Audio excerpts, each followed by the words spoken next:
This lecture is going to be about professional communication and it's important in the workplace.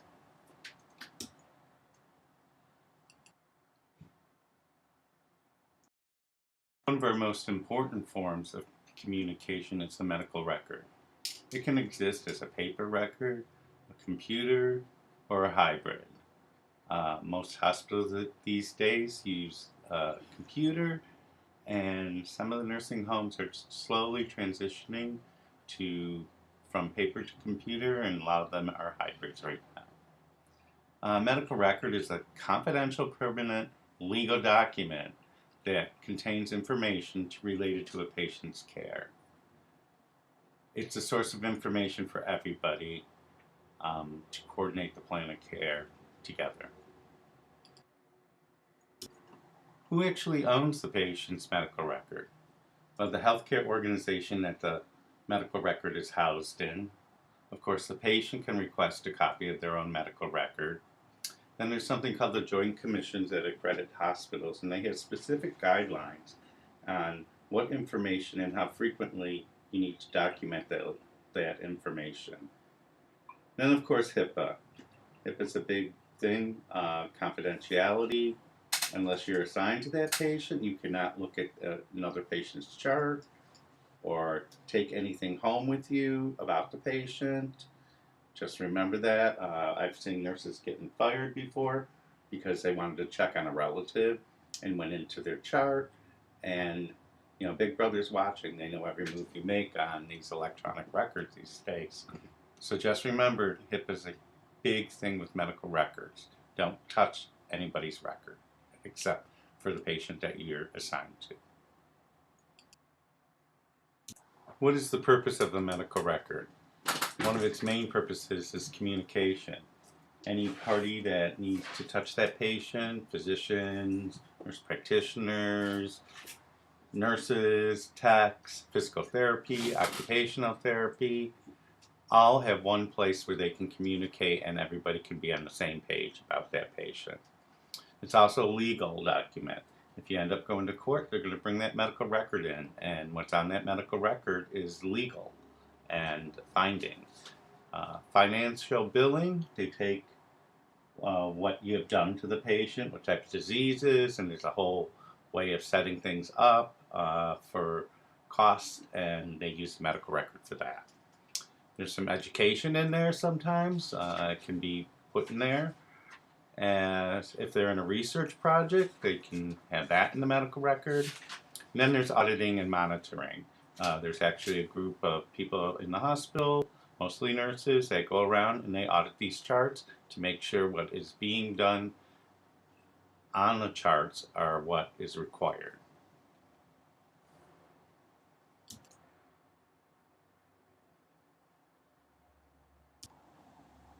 There are many components to a medical record. One of them is the nursing admission history.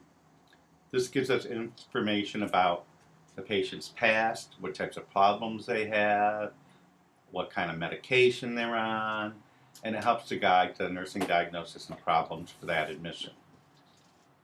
Then, of course, there's the nursing assessment, which you'll be doing every day. It gives us baseline data. It helps identify nursing diagnosis. It's completed on a regular interval. You must assess once a shift at least. And a lot of it's done in flow sheets. Take, for example, vitals. Next, there's the nursing care plan. That comes out of ADPI, which we'll finish up next week. It's guidelines on individual care to get that patient well again.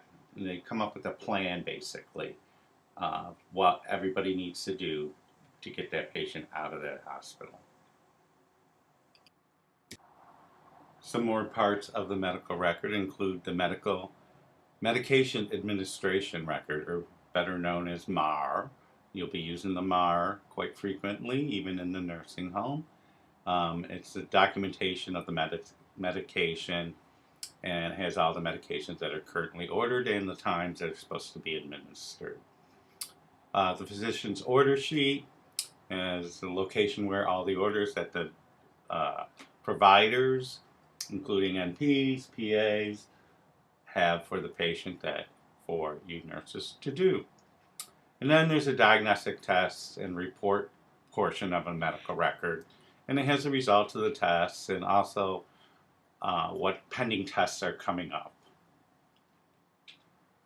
A couple more items in the medical record. There's the medical history and exam. The providers do that.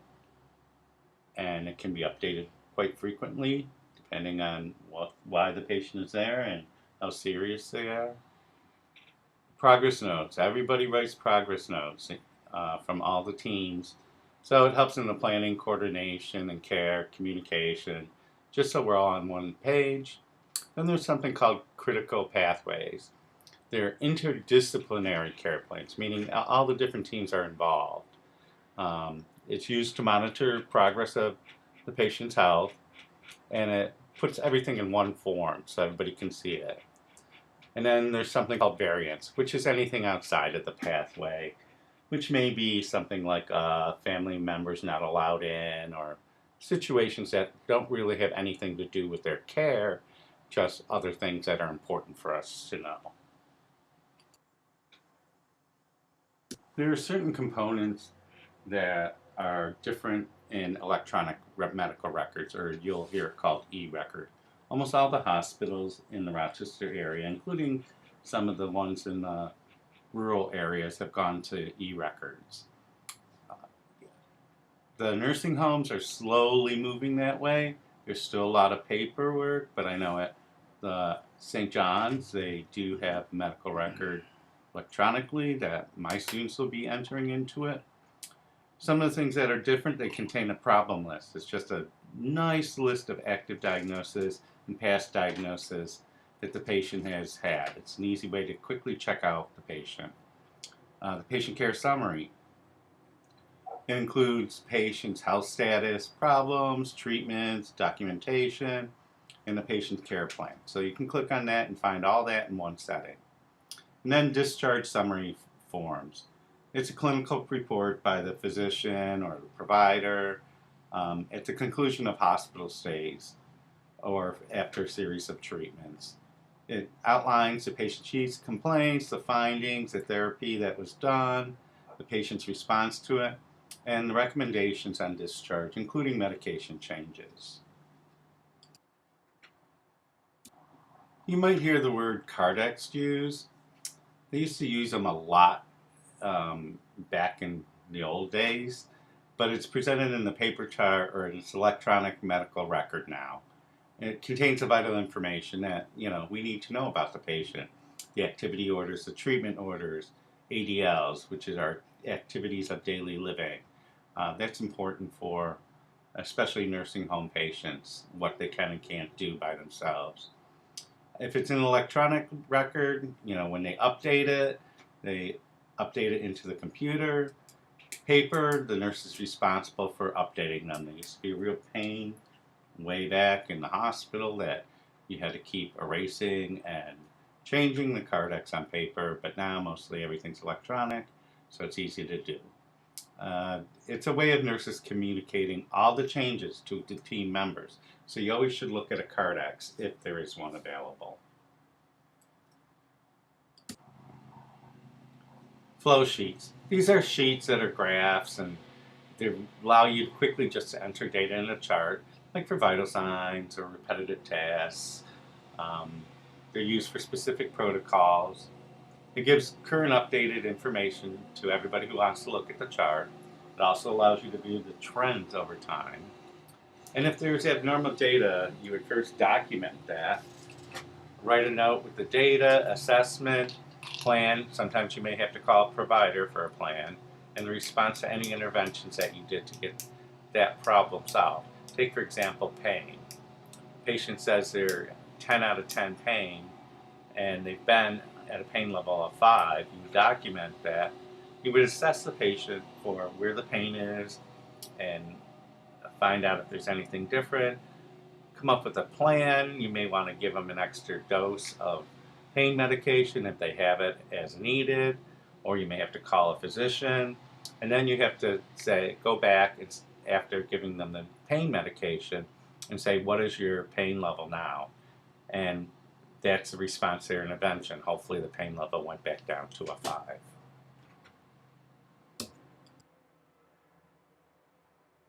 This is just an example of a couple of flow sheets. The one on the left would be an electronic record, and then the one on the right is how you take that data and you can make a graph and find out trends over it. But every place has a different look and feel, so flow sheets can be different everywhere. Confidentiality is one of the major issues today in healthcare. Who can and who can't see the records? Who can you send them to? Who can talk about the patient? Things like that. As nurses, you're ethically and legally obliged to protect all patient information, including new things that happen. Say a patient gets diagnosed with cancer in the hospital. You cannot tell the wife. He has to do that, or he has to give you permission to do that. HIPAA, the Health Insurance Portability and Accountability Act, is the federal guidelines for the way we can and cannot keep healthcare information on people. And you have or will sign something you abide by HIPAA rules.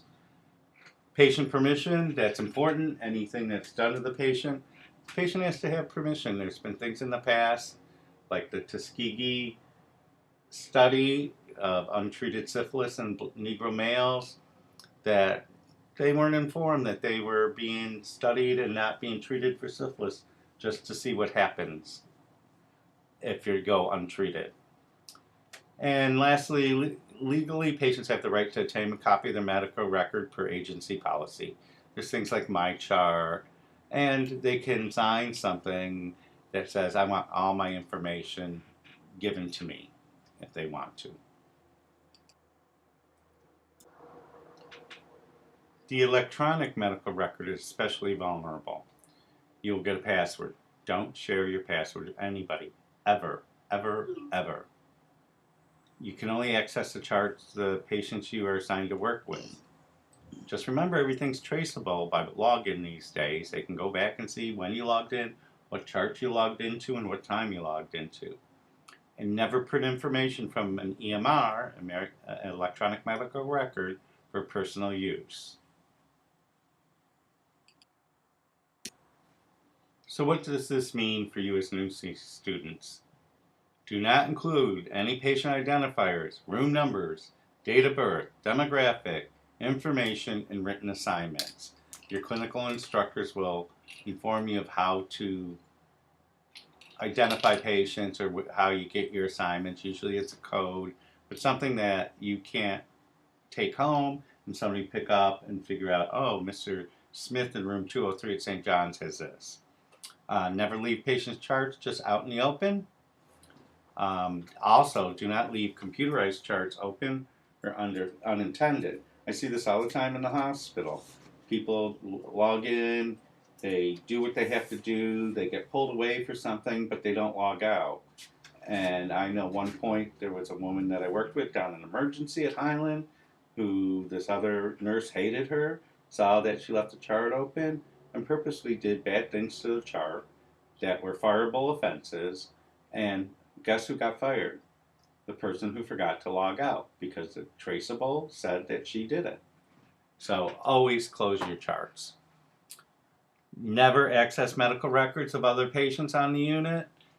I know it's tempting, especially when you're in the hospital, if you have a relative. Again, you can be fired by looking at their chart because you're concerned of it.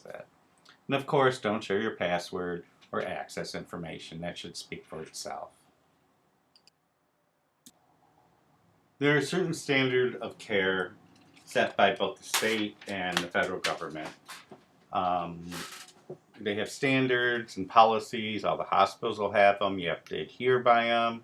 The government comes frequently and looks at documentation to make sure you're following those standards. There's something called the Joint Commission, which is the accrediting body.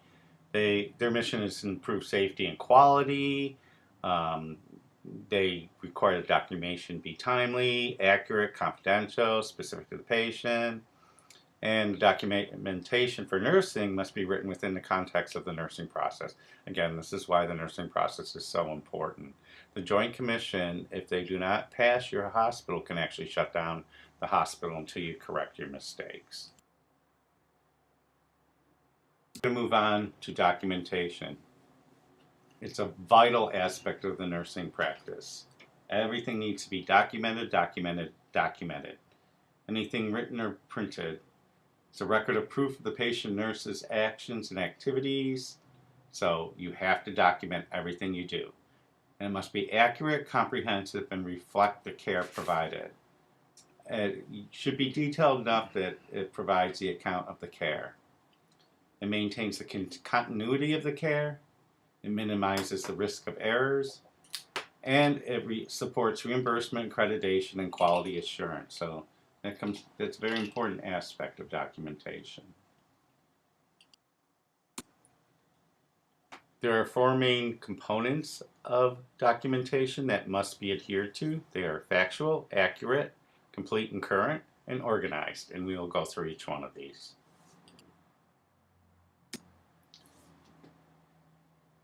The content of documentation must be factual, which means it should be descriptive.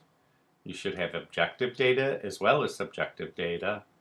Things like you hear, feel, see, smell, and measure.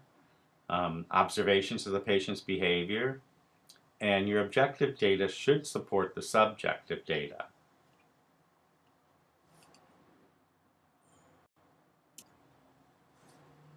Accuracy is a must in documentation. It should be concise, clear, and easy to read. Try to avoid using unnecessary words. There's approved abbreviations, and use only those approved abbreviations. Don't make up your own. And always must be dated, timed, and signed. And if you make an error, you have to put a single line through the mistake and write error above it and the date and your initials above the mistake.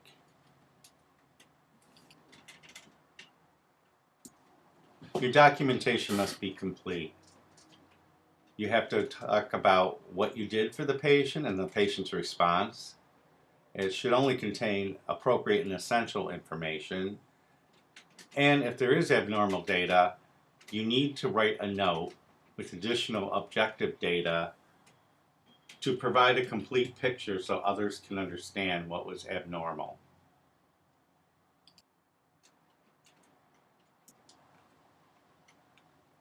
It is essential that documenting should be current. You document as you complete everything you do.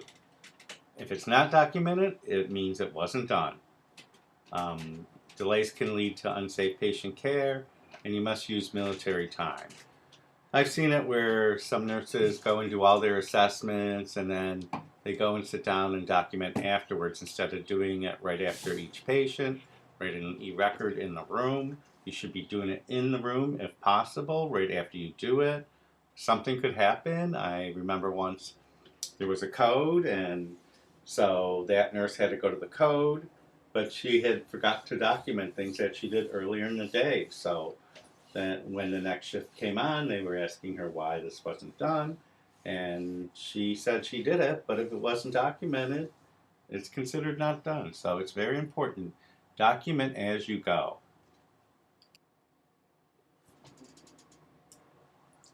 Lastly, but not leastly, documentation needs to be organized. That's why we have the nursing process. It's an organized way of taking care of patients. It's a logical order of events. Make sure it's concise and clear and to the point without extraneous information. There's an example below that you can read yourself, which is a nice representation of an organized note.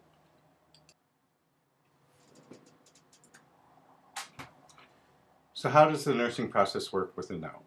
I know so far we've only taught you the assessment and diagnosis part of the nursing process. Next week's lecture will be planning, implementation, and evaluation. But this is a way to help you organize your thoughts in a nice, concise manner, and it helps you to remember the details.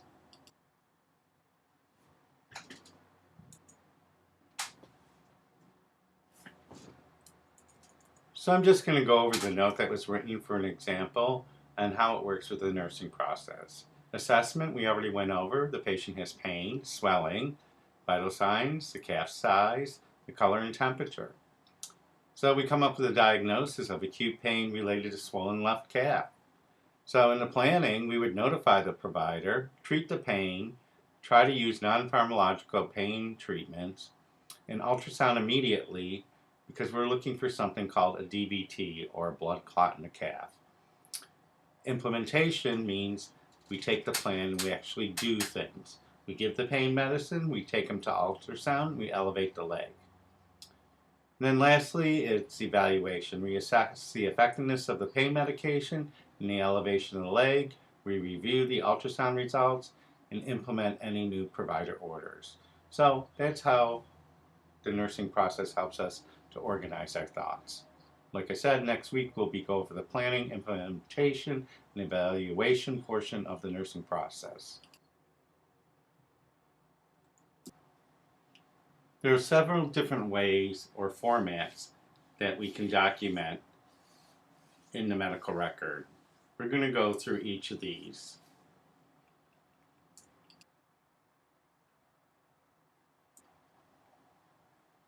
Computer documentation has changed some things.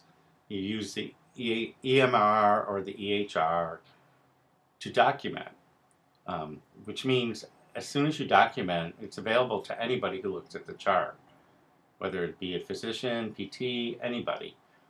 It allows multiple people to document at the same time. It's a great advantage. Instead of waiting for somebody to finish their charting, you can chart right away. It also led to the development of nursing informatics, which is just statistics and trends and things like that because it's computerized. But you use the same format of documentation as you would as written documentation, and we'll be going through those formats.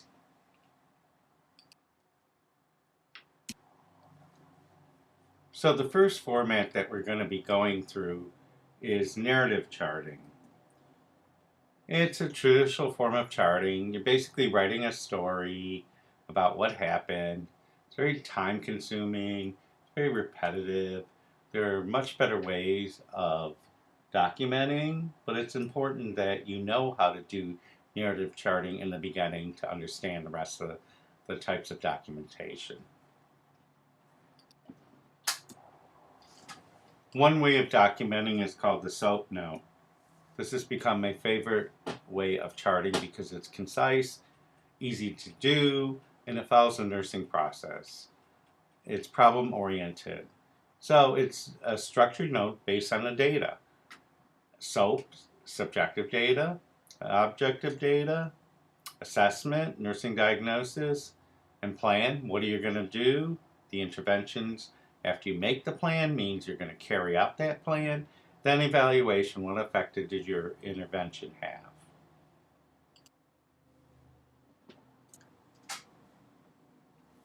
The PI note. This is a problem-oriented documentation. It's simpler than the SOAP note because all the data is referenced in the flow sheets. So it avoids repetition of the documentation in the flow sheets. So the P is problems identified, I are the interventions performed that would solve the problem, and E is evaluation of the problem. And if they want the data to support that, they can go to the flow sheets. Focus charting is another way to chart.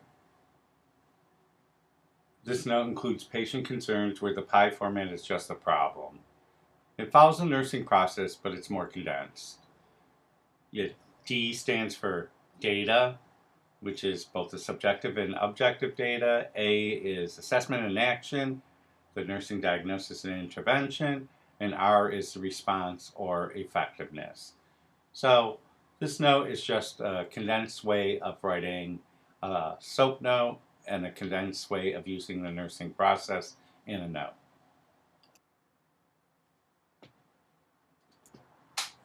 One of the last ways I'm going to talk about charting is charting by exception. It's where you only chart abnormal things. It totally reduces the amount of documentation, and it's easy to track if there's problems in the record. and it promotes consistency in documentation. Below is an average charting by exception note, and you can look at that and understand what it means. It just means you chart anything that's abnormal.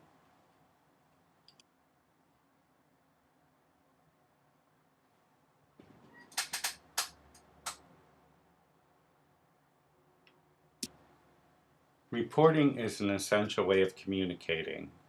There's a variety of ways to report information. One of the biggest things they're doing now is bedside reporting, which means the nurse who's coming off the shift will bring the nurse who's coming on the shift to the patient's bedside and give report on the patient's condition. There's also verbal reports and change in condition, telephone or verbal orders, and incident reports, and we'll go through some of these.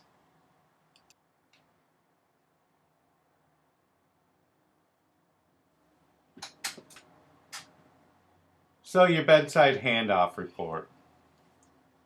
It's given when, let's say, a nurse comes on for another nurse on a shift, and they're taking over that patient. You only give the essential information. You don't have to go through the whole thing. You have to tell them any teaching that you've done, so this nurse doesn't do teaching again or attempt to do teaching again. You review the discharge plan, if there is one, and any results of interventions, x-ray results, lab results, anything that was done, dressing changes, and what the priorities for that patient in the next shift. This absolutely provides continuity, and it makes sure the care that the patient gets is individualized. Also, by doing a bedside report, it keeps the patient informed so they know what's happening. Most of all, ensures safety. It's also a quick and efficient way of giving report.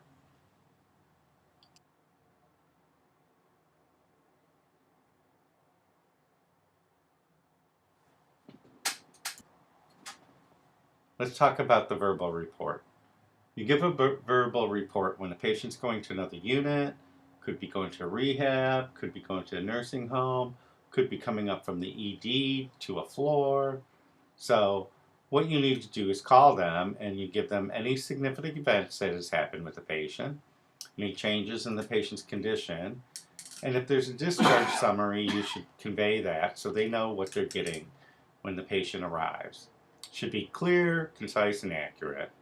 There's a communication tool called SBAR that helps you organize your thoughts and the way to convey your verbal report. Then after you're done with the verbal report, you need to document. Who you talked to, what you told them, and what was the result of the call. The SBAR communication tool is a way to organize your verbal report concisely. It's standardized and it improves patient safety because you give all the things that they need to know. S stands for situation, basically why they were there, what the current problem is, their diagnosis. B is their background, medical history, any pertinent labs, coded status is definitely a must, etc. A is assessment, what data did you collect, current orders, things like that. And R, recommendations, what you think should be done. There's not always going to be recommendations, but you might have some, and that's important to display when you're communicating this to the healthcare team.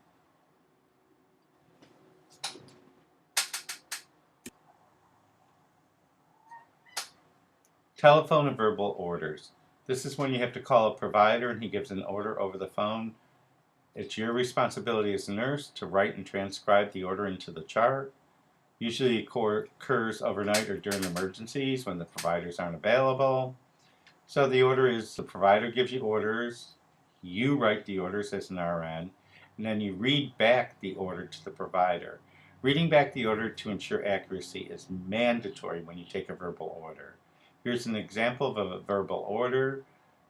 TO stands for telephone order to J. Smith, MD, to Grant Hewitt, RN. Hydrocodone, 1 milligram, IV times 1 now for pain. Grant Hewitt, RN.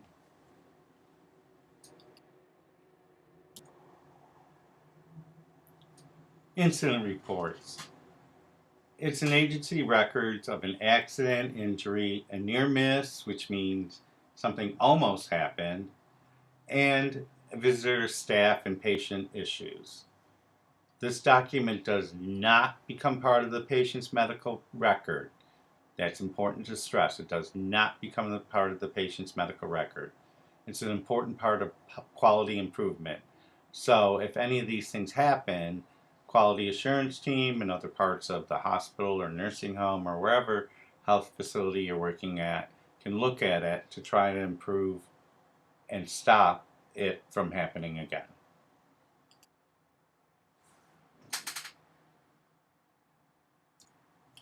Purposes of incident reports: you got to provide all the facts, all the people involved, any equipment involved, and you actually do a narrative note at this time or a checklist of what happened. The purpose is also to collect statistical data regarding accidents or incidents for tracking purposes and research. It's also to prevent further incidences or occurrences like those that you are reporting from happening again.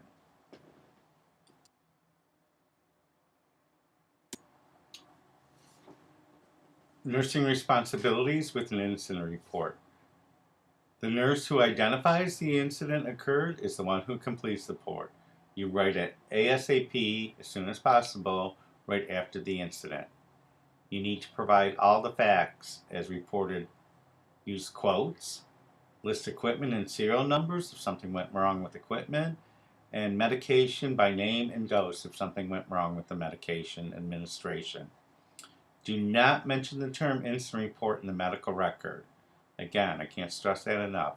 Incident reports are not to be reported in the medical record. And you follow whatever agency policy there are for incident reports.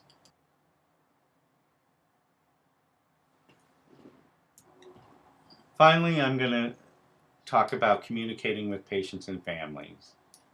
Always introduce yourself. Give your first and last name. And make sure you state your titles, credentials, and how you're related to the patient. Be respectful of patients and families. Ask the patient what he wishes to be called. Greet each visitor. I always go in by calling them Mr. or Mrs. So-and-so by their last name. A lot of times they'll say, oh, call me Joan, or whatever their first name is. Make sure you have permission to speak to the family. Again, we go back to the HIPAA laws, and make sure you know if there's a healthcare proxy.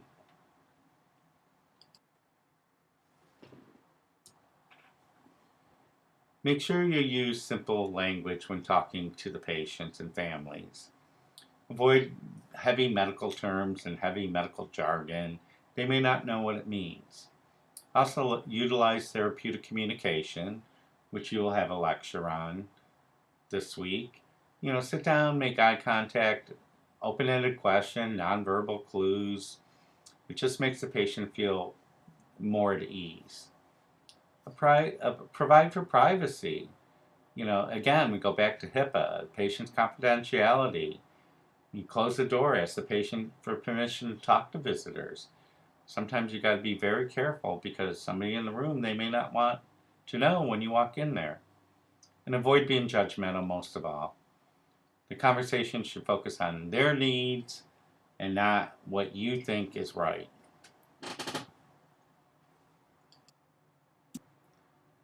We have supplied you with a simulation of a patient, and it would be a good practice to try writing each of those notes in all those different formats so you can get used to them.